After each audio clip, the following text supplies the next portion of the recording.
بس والله يا خال هالمبلغ ما معي. عندي دينة بكره بدي ادفعها. انا ماني عرفان شلون بدي امن المصاري.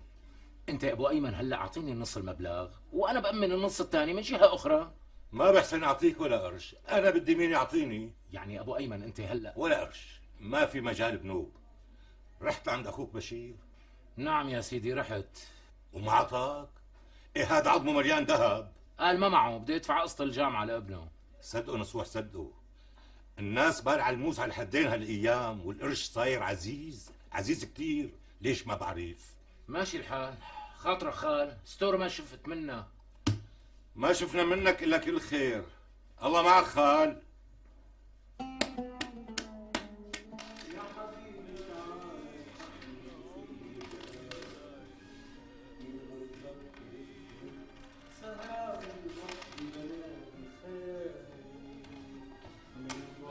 يعطيكم العافيه. اهلين ابو ربيع، الله يعافيك، تفضل. لا والله مستعجل شوي، بدي احكي معك كلمتين ابو محمود. على راسي. باذن الشباب. عن اذنك ابو عبيد، فوت عود محل بس دير بالك يجوا غير عليك. اهلين وسهلين ابو ربيع. اهلين ابو محمود. ايه سيدي، الك ولا للديب؟ خسد ديب امور. بدي منك تديني شي 60,000 ليره لاربعة اشهر. اوف، 60,000 ليرة من اللي حصرة يطلعوا من بعدي ان شاء الله. عفوا ابو محمود، يلي بعرفه انه انت بالوقت الحالي يعني معك قرشين نضاف من الدكان اللي ابوك الله يرحمه. لك انو دكان هي، يا الله وكيلك، القرشين اللي قبضناه صاروا هباء منثورا. بعدين ما قلت لي ليش بدك 60,000 ليرة؟ حيط الجنينه اللي عصقاه قلبوا الهوا وبدي عمره. الله وكيلك ما معي يا ابو ربيع، ولو كان معي لكنت بديتك على الكل من اللي يا حسرة. طيب انت ليش ما بتاخذ قرض من البنك؟ يا سيدي اخذ قرض لسنتين وباقي لي سنتين حتى اوفي بقيه الاقساط. اصبح شوف المحاسب بركي بيعطيك سلفه، حاكم عم يعطوا سلف بهالوقت، ما فيها خساره. يعطيك العافيه ابو كمال. لحظة لحظة إذا بتريد.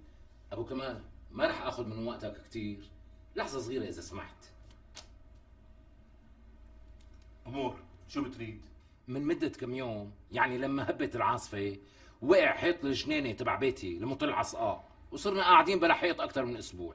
شو هالكسل هاد؟ ما تجيبوا واحد يعمر لكم إياه؟ لا جبنا واحد، مو ما جبنا، بس قال هالحيط بده يكلفنا أكثر من 60,000 ليرة. إيه، شو المعنى؟ ما فهمت عليك. شو قصدك من ورا هالرواية كلها؟ يعني بدي سلفة على معاشي 60,000. ها؟ هيك لكان. يعني إذا ما بصير سئلة. شو رأيك أعطيك 200,000 حتى تتفضفض فيهم أكثر؟ لا أنا ما بدي غير 60,000، هيك طلب المعمرجي. ولك يا بني آدم، أنا ما عندي قوانين سلفك ولا ليرة واحدة. شلون بدك يعني سلفك 60,000؟ شو جنيت أنت؟ طيب شو بدي ساوي بالحالة؟ إيش بيعرفني؟ روح لاقي لك شي واحد يدينك يا أخي. دورت كثير ما حدا قبل يديني. أيوه، وما لقيت تتدين غير من الدولة، ما هيك؟ روح حبيبي روح، خلينا نعرف نشتغل، الله يرضى عليك. مرحبا ابو كمال. اهلين اهلين ابو صبري. شلونك اليوم؟ الحمد لله باحسن حال. طمني القبض جاهز؟ ايه جاهز، من ساعتين وصلني اشعار الدفع. وقديش طلع لي بالنهايه؟ يا سيدي طلع لك 160,000، بيروح منهم ضرائب 4000، بيصفوا 156,000. شرف انا جهزت لك اياها.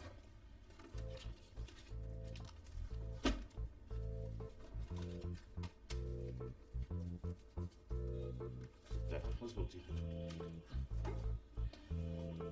شرف عد. يسلموا دياتك ابو كمال، معدودين. يلا بدك شيء؟ سلامة قلبك، ان شاء الله تصرفهم بالهنا. الله يسلمك، يلا السلام عليكم. مع السلامة.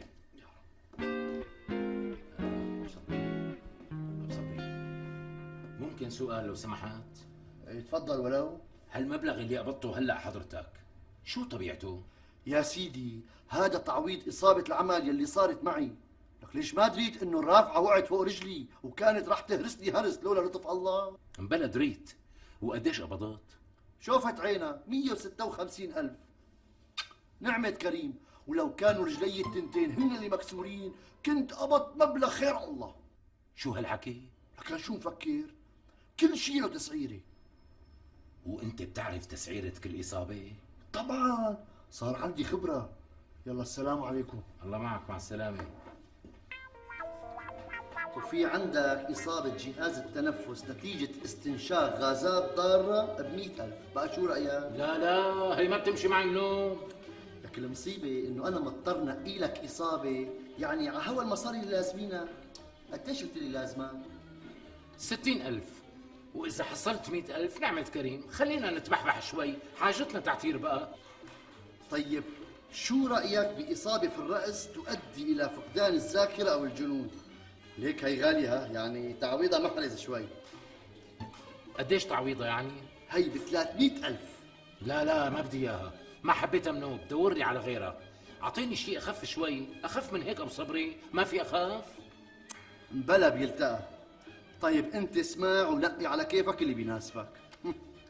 فقدان اذن ب30,000، تحطم وتهشم انف على الخالص 40,000، جلطة دماغية 200,000، بتر ذراع ايسر 175,000، بتر ذراع ايمن 200,000. حاجة بقى أبو صبري، حاجة. والله كششت لي بدني. ولك اخي انت ليش بتضوج؟ خليني اخدمك. ما اختلفنا يا حبيبي، بس لاقي لي شغله خفيفه، يعني انا عم دور على شغله هيك يعني بسيطه وبنفس الوقت تعويضها كبير. على عيني، فهمت عليك. على ما يبدو انه طلبك باللائحة الثانية. اسمع يا سيدي، فقدان ابهام او سبابة او وسطى او خنصر او بنصر، هدول تسعيرتهم كل وحدة 25,000 ليرة. شو قلت؟ لا حبيبي، لا لا لا لا، ما بيناسبني هالشي منوب. طيب غيره، قصور كلوي كامل، تهتك صابونة الرجل، انبعاج حنجرة، احتراق الوجه بالكامل مع تشويه دائم. ولك شو بك ابو صبري؟ العمى ضربك؟ لسه بتقي العيار؟ لعت نفسي من هالصور يلي بتوقف شعر الراس. ولك حبيبي انا حابب اخدمك وساعدك بمحنتك، ما بدك هالخدمة اللي لحتى اسكت وصلى الله وبارك. حبيبي فهمني، انا بدي، مو انه ما بدي، بس يعني ترفق فيني شوي. ولك ارحمني يا شيخ، عليم الله متت 100 موتة وانا عم بسمعك. اصبح ما في قدامنا غير القائمة الاخيرة. هات شوف. معنا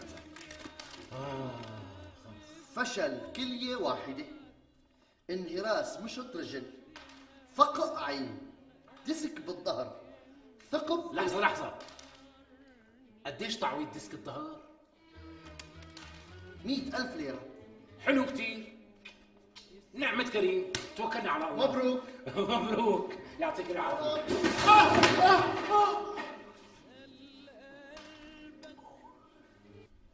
هلا انت متاكد انه بدك تنتقل على قسم الشحن؟ نعم استاذ، متأكد. غريب.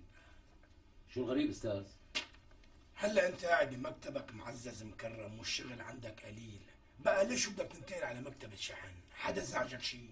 ابدا استاذ، بالعكس، كل الموظفين لطفة وبحبهم وبيحبوني. لكن ليش بدك تنتقل؟ إذا فكرك إنه راتبك رح يتحسن، لا سن أسنانك منوب، راتبك رح يضل هو، لا رح يزيد ولا رح ينقص. بعرف هالشيء استاذ، والحقيقة انا مالي طمعان بزيادة راتب. لكن ليش بدك تنتقل؟ يعني يا سيدي بصراحة انا مليت من القعدة ورا المكتب وحابب غير جو. إيه، تصطفل أنا نصحتك وأنت ما عم ترضى. مع الموافقة. تكرم. شرف. كتر خيرك استاذ، أهلين. شكرا، مع يعطيك السلامة. العافية. غريب، أنا أول مرة بشوف واحد طالب نقل على هالقسم هذا.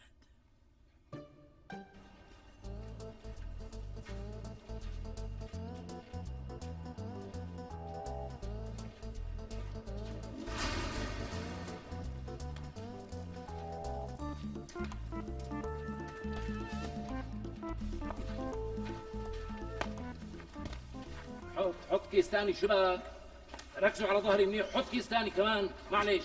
شبنا ابو ربيع، على مهلك واحد اريح لك. لك حط كيس ثاني، شو بدك هالشغله؟ ما اختلفنا، بس هلا بينكسر ظهرك. يا ريت. لك حط كيس ثاني، لازم الواحد ياخذ راتبه بالحلال. حط.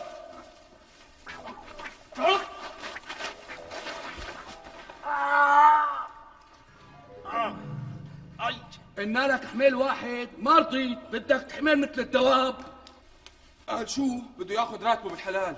تفضل سيدي، هي انبرق ظهرك. عجبك هيك؟ ولك شو انبرق؟ يمكن انكسر. خذوني على دكتور المعمل، اعملوا معروف. اخ آخ يا ظهري آخ. آخ يا ظهري آخ، دخيلكم على هالوجع. آخ آخ آخ. أكيد معي ديسك، مو هيك دكتور؟ لا لا، فلا الله ولا فالك يا شيخ، ما بشي من هذا النوع. انت لا معك ديسك ولا هم يحزنون. معقول ما معي ديسك؟ لكن شو معي؟ يعني بدك تقول شوية ردود وضغوط بسيطة على الفقرات، وهالشي عمل لك اجهاد ووهن. لا حول ولا قوة. يعني ما بيطلع لي إصابة عمل دكتور؟ لا سلامتك، إيه ما شاء الله حولك مثل الحصان. انت لا بيطلع لك اصابة عمل ولا شيء، كل هاللي بيلزمك استراحة اسبوع زمان بالبيت وبعدين بترجع لشغلك. طيب شكرا دكتور. وين اخ نصوح؟ شو هذا مستعجل؟ تعال خذ العكاكيز تبعك بيلزموك. ايوه بيلزموني. السلام عليكم. الله معك. معافى. هلا لأمتى بدنا نضل بهالحالة؟ الله وكيلك اليوم الصبح ما شفت إلا كلبين طلعوا بوشي، قسما بالله مت من رعبتي، وامبارح الأولاد سرقوا لي الغسيل اللي ناشرته على الحبال، وبعدين كل رجال بيمرق بيوقف وبيطلع بكل جعارة. يعني باختصار صرنا فرجة للرايح والجاي، وبصراحة أنا مالي حاسة حالي ساكنة ببيت، حاسة حالي ساكنة بصقاء. طيب شو بدي ساوي يا سمار؟ قولي لي حتى ساوي. دين ما حدا دينا، إصابة العمل ما عم تزبط، حظ ما في، شو ساوي غير هيك بقى؟ الله وكيلك اليوم حملت طاولة مكتب خشب سنديان بحالها على ظهري، هيك للطابق الرابع، وما صار لظهري شي، ما صار شي.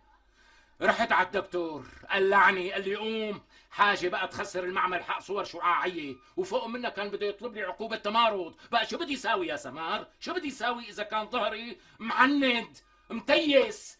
زدت حالي مش هي بناية عالية حتى أعمر لك الحيط؟ لا سلامتك، ما عم أقول أنا هيك لا سمح الله.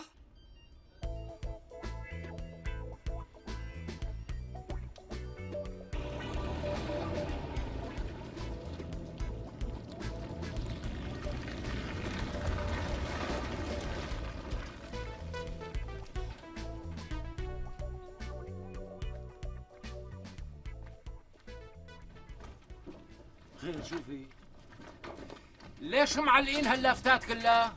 كأنك مو عايش بهالبلد. اتركه بهمه يا زلمه، مانك شايف فكره مشغول بالحيط اللي وقع عنده بالبيت؟ اليوم عيد الأعلاف العالمي، وبعد شوي رح يصير مهرجان خطابي هون بالساحه، ويمكن نطلع مسيره كمان. ومين بده يخطب دخلاك؟ مين يعني؟ في غير مديرنا أبو معتز؟ سيداتي وسادتي، خير ما نستهل به حفلنا هذا أبيات من الشعر لشاعر قد اشتاق لخروفه الضائع، وقد خاف ألا يجد الطعام عند من خطفه، فقال: يا خروفي كيف عني أبعدوك، هل ترى بعد دلالي علفوك. وقال آخر: يا معلفا للماشية فيك جميع الأغذية، هذا خروفي متخم نعسان قرب الساقية، علف الحكومة رائع يعطيك سر العافية.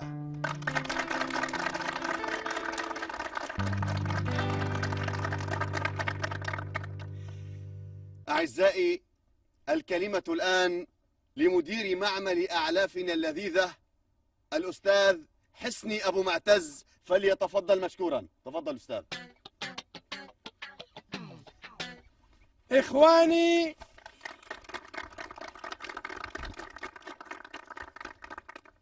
إخواني، أنا لا أجيد الحكي في المواقف الخطابية، ولكن أقول باختصار: طالما أن الحيوان في قطرنا بخير فنحن بألف خير.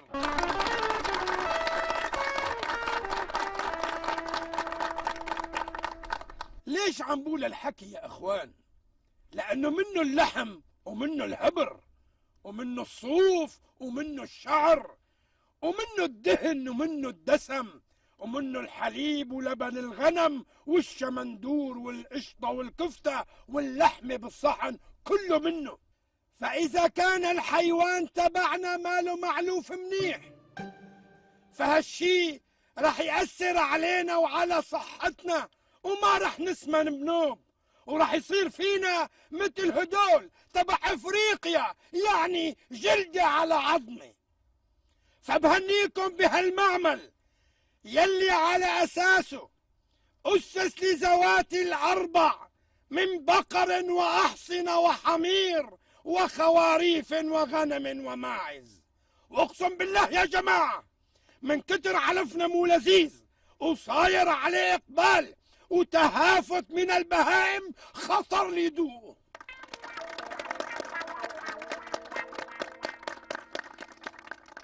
صدقوني خطر لي دوقه يا جماعة، لحتى أعرف الحيوانات ليش عم بيحبوه ويشمشموه كل القد. شو السر يا ترى؟ بس ما سويتها، وقلت لحالي لا تشارك المعتر بأكله، ولو كان للمواشي أصوات تسمع، لكن سمعنا أصواتها عم بتجحر بالمقلوب وعم بتقول شكرا إلك يا حكومة.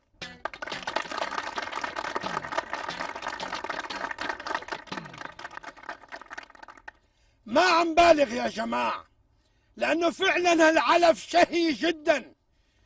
يمكن لو سكبناه بالصحن وحطينا فوقه شوية زيت ليتاكل معنا بالخبزة. بالمناسبة راح نأمن لكم العلف بأي وقت تحتاجونه، علف وطني أصيل حطينا له نكهة الإكيدينيا، وما في هرمونات ولا ضراب السخن.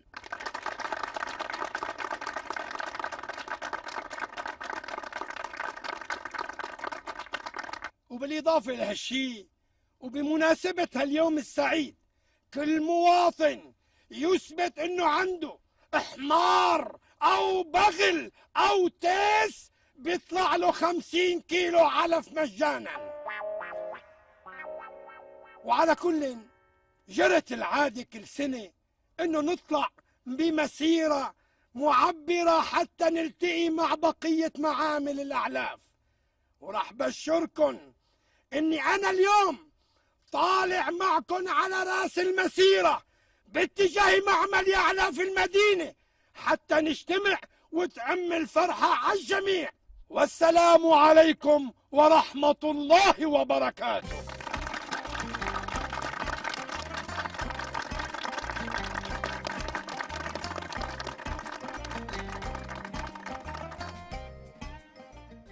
عيد الأعلاف حليت علينا خير وبركات، ما في أعلاف ما في حليب لا لحمة وسمنة. عيد الأعلاف حليت علينا خير وبركات، عيد الأعلاف حليت علينا حليت علينا خير وبركات، عيد الأعلاف حليت علينا خير وبركات، عيد الأعلاف حليت علينا خير وبركات. ما في الأعلاف ما في حليب خير وبركات. لك كثير تسعف لك اسعاف يا لك هيك وقعت المدير العام، الله لا يعطيك العافية، وضريب إن شاء الله.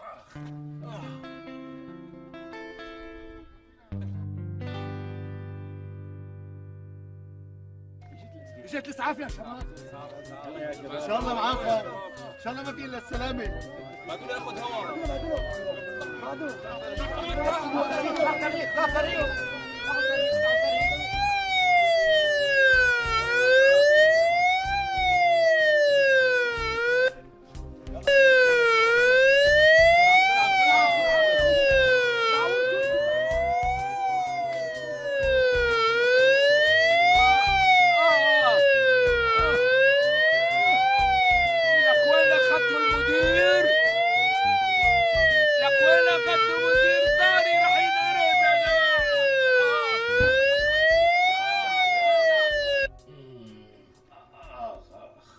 بس فهمني، انت شو حامل على ظهرك؟ حملت المدير العام ابو معتز. الصراحة انت صاير معك ديسك. شو هالحكي؟ ايه والله يا نصوح، صاير معك ديسك قوي وفتق لبي بين الفقرات. يعني عفوا دكتور، هالحالة بيطلع عليها إصابة عمل؟ ايه طبعا بيطلع لك. يعني قديش بيطلع لي تقريبا؟ يعني بدك تقول شي 150,000. روح يا دكتور، روح، الله يبشرك بالخير. بتسمح لي خبر مرتي؟ ايه تفضل. شكرا.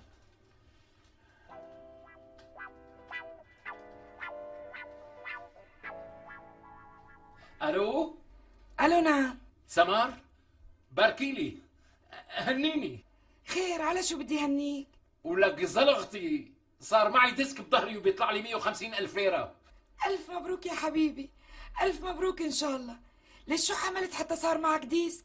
حملت مديرنا الأستاذ أبو معتز بمسيرة الأعلاف. ليش قديش وزنه ها؟ ما بعرف، بس تقيل تقيل كتير كتير تقيل، حزبي. هيك ها؟ من زمان كنت حمل هيك زلمة تقيل، مو تحمل لي صناديق وشوالات وتنك. قلتك والله المدير طلع أحسن من 50 شوال بطاطا. معناتها رح نعمر الحيط مو هيك؟ إيه طبعا طبعا، لكن شو؟ وبدي براد كبير وغسالة جديدة ها؟ ولا يهمك حبيبتي، كله صار مقدور عليه. إيه لك الله معك. مع السلامة، الله معك. ألف مبروك البراد والغسالة يا سمر. الله يبارك فيك يا حبيبي. منيح لي ما طولوا بصرف المعاملة، لأنه كنت ظانن أنهم بيطولوا. الحمد لله على كل حال، هي صلحنا الحيط وصار عنا براد وغسالة وكعكتين بخيط. ألف الحمد لله، ربك بده يرزقنا ما في كلام، ربك كبير بعد اسمه. حبيبي. نعم عيني. شو بدك تعمل بحالك تاني مرة؟ ما فهمت عليكي، بشو؟